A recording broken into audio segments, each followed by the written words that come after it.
Welcome to GGL news. Jagan అనే వ్యక్తి గతంలో ముఖ్యమంత్రిగా రాష్ట్ర ప్రజలు ఎన్నుకుంటే నేను రాయలసీమలో పుట్టానని చెప్పి రాయలసీమ బిడ్డనంటూ రాయలసీమ ప్రాజెక్టును మొత్తం సర్వనాశనం చేసి ఏదో రాయలసీమకు పట్టిన క్యాన్సర్ గడ్డగా మిగిలిపోయాడు. ఈరోజు ముఖ్యమంత్రిగా రాష్ట్ర ప్రజలు చంద్రబాబు నాయుడు గారిని ఎన్నుకున్న తర్వాత ప్రాజెక్టుల విషయం వస్తే సూటిగా మిమ్మల్ని అడుగుతున్నాం. ఏదైతే ఇక్కడ ఉన్నటువంటి రాయలసీమ లిఫ్ట్ ఇరిగేషన్ పేరు మీద నీవు కేవలం అవినీతి చేసుకొని 782 కోట్ల పైచిలకు డబ్బులు దండుకోవడం తప్ప నువ్వు ఏమైనా చేసావా? మరి అదేవిధంగా ఈరోజు చూస్తే అపర భగీరథుడిగా రాయలసీమకు నిజమైన బిడ్డగా నారా చంద్రబాబు నాయుడు గారు హెచ్ఎన్ఎస్ఎస్ హంద్రీనీవా కాలువని వెడల్పు చేసి ఈరోజు రాయలసీమ ప్రాంతాన్ని నిన్ననే చూశారు మీరు.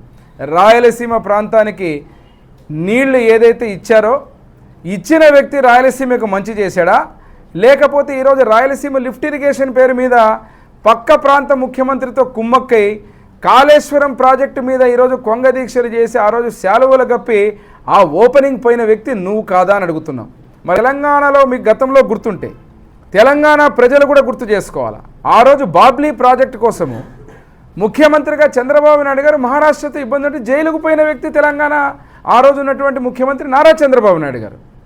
మరి జైలుకు పోయిన వ్యక్తి బాబ్లీ ప్రాజెక్టు కోసం ఆ రోజు మాట్లాడిన వ్యక్తి చంద్రబాబు నాయుడు గారు అయితే మరి ఈరోజు కాళేశ్వరం మీద కొంగ దీక్షలు చేసి ఇదే ఆ రోజు ముఖ్యమంత్రిగా కేసీఆర్ ఉంటే వాళ్లకు విందు వినోదాలకు పోయి శాలువలు గప్పిపోయిన వ్యక్తి జగన్. మరి ఈరోజు జగనా ద్రోహి లేకపోతే చంద్రబాబు నాయుడు గారా? ఈరోజు సూటిగా అడుగుతున్నాం. వైసీపీ పార్టీ నాయకులు మాట్లాడతారు మేమేదో ఉద్ధరించినాం రాయలసీమని. ఏం ఉద్ధరించారు మీరు? హైకోర్టు తీసుకొస్తామని చెప్పి కర్నూలులో మోసం చేసి ఈరోజు హైకోర్టు బెంచ్ను తెస్తామని ఏదైతే సాధ్యపరమైన హైకోర్టు బెంచ్ను తెచ్చి ముందుకు తీసుకెళ్తున్న ప్రభుత్వం మా కూటమి ప్రభుత్వం అయితే హైకోర్టు తీసుకొస్తామని చెప్పి ప్రాంతాల వారిగా 3 రాజధానులన్నీ 3 ముక్కలు ఆడినటువంటి వ్యక్తి జగన్ కాదా అని అడుగుతున్నాం. మరి 5 సంవత్సరాలు విధ్వంసం చేసిన జగన్ నువ్వైతే ఆ విధ్వంసాన్ని సరిచేసుకుంటూ ఈరోజు సాగునీటి రంగాన్ని రాయలసీమ ప్రాంతాన్ని ప్రతి ఒక్క ప్రాజెక్టుని ముందుకు తీసుకుపోతూ రాయలసీమ ప్రాంత వాసులందరికీ రైతులందరికీ ఈరోజు నీళ్ళు ఇచ్చేటువంటి కార్యక్రమాన్ని చంద్రబాబు నాయుడు గారు చేస్తా అంటే మీరు రాక్షసుల్లాగా ఒక అభివృద్ధి యజ్ఞం చేస్తున్న వ్యక్తికి అడ్డుపడే విధంగా రాక్షసుల్లాగా అడ్డుపడుతున్నారు. మెయిల్లు పెడతారు, ఆర్థిక శాఖలో అప్పులు చేశారని చెప్పి ఎక్కడెక్కడ నిధులు వస్తాయో వాటికి చెడ్డగా మెయిల్స్ పెట్టి ₹1 రాకుండా అడ్డుకోవాలని చూస్తారు. అదే డాక్టర్ సుధాకర్ అనే వ్యక్తి పిచ్చోడిని చేసి కరోనా టైంలో మాస్క్ అడిగినందుకు ఆయన్ని వేధించి చెప్పినప్పుడు ఇదే పోలీసులే ఉన్నారు. అదే రకంగా ఇక్కడ ఉన్నటువంటి మన ప్రాంతంలో నంద్యాల ప్రాంతంలో ఏదైతే ఒక కుటుంబం మైనారిటీ కుటుంబం అబ్దుల్ సలాం కుటుంబం వీళ్ళ వేధింపులు భరించలేక ఆత్మహత్యలు చేసుకున్న రోజున ఇదే పోలీసులే ఉన్నారు. మరి ఆ రోజు పోలీస్ వ్యవస్థ అద్భుతంగా ఉందని చెప్పి ఈరోజు పోలీసు వ్యవస్థ బాగలేదు.